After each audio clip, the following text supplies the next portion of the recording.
ಏನೂ ಮಾಡಲಿಲ್ಲ. ಶಿವಮೊಗ್ಗದಾಗೆ ಔರಂಗಜೇಬನ ಫೋಟೋ ಹಾಕಿದ್ರು, ಟಿಪ್ಪು ಸುಲ್ತಾನ್ ಫೋಟೋ ಹಾಕಿದ್ರು, ಸ್ವಾತಂತ್ರ್ಯ ವೀರ ಸಾವರ್ಕರ್ ಫೋಟೋ ಹರಿದ್ರು. ಅದು ನಮ್ಮ ಗೃಹ ಮಂತ್ರಿ ಇದ್ರು ಒಬ್ರು ಶಿವಮೊಗ್ಗದ, ಅತ್ಯಂತ ಕಠಿಣ ಕ್ರಮ ಕೈಗೊಳ್ಳಲಾಗುವುದು. ಅದ್ರ ಹಿಂದೆ ಬೊಮ್ಮಾಯಿಯವರಿದ್ರು ಗೃಹ ಮಂತ್ರಿ. ಆ KG ಹಳ್ಳಿ DG ಹಳ್ಳಿ ಒಳಗ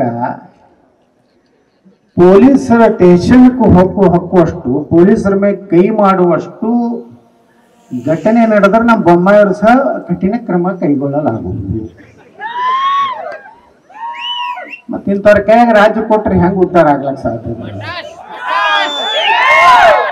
ನಾ ಹೇಳ್ದೆ ಬೊಮ್ಮಾಯಿಗೆ, ನಾ ಅವ್ರ ಹಿಂದೆ ಕೂತಿದ್ದೆ ಅವತ್ತು ವಿಧಾನಸಭಾದಾಗ, ನಿಮ್ಗೆ ನೀಗಿಲಿಲ್ಲ ಅಂದ್ರೆ ಸುಮ್ಮನೆ ರಾಜೀನಾಮೆ ಕೊಟ್ಬಿಡ್ರಿ.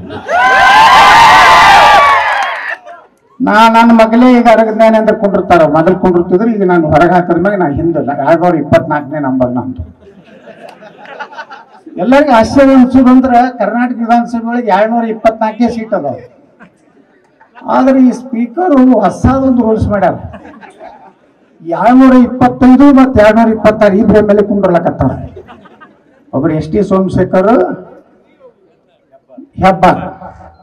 ನಾ ಸ್ಪೀಕರ್ಗೆ ಮನೆ ಕೇಳಿದೆ, ನನಗೆ 224 ಕೊಟ್ಟಿರಿ ಅಧ್ಯಕ್ಷರೇ, ಬರೋಬ್ಬರಿ 224 ಸೀಟ್ ಅದಾವು, ಕರೆಕ್ಟು.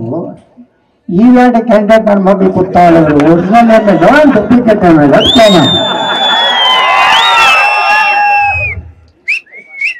ಎಲ್ಲ ಅಡ್ಜಸ್ಟ್ಮೆಂಟ್ ಹೆಂಗ್ ಮಾಡಿ ನಿನ್ನೆ ಮಾಡ್ಯಾರಲ್ಲ. ಲಿಂಗಾಯತ ವೀರಶೈವರು ಒಂದು, ಯಾವ ಮಗ ಬೇಡ ಅಂದಿದ್ದಪ್ಪ ನಿಮಗ? ನೀವೆಲ್ಲ ಒಂದು ಅಂತೇಳಿ, ನೀವು ಲಿಂಗಾಯತ ವೀರಶೈವ ಸಮಾಜ ಒಂದಲ್ಲ, ನಿಮ್ಮ 3 ಕುಟುಂಬಗಳು ಒಂದು. ದಾವಣಗೆರೆದೊಂದು, ಶಿವಮೊಗ್ಗದೊಂದು, ಬೀದರ್ದೊಂದು.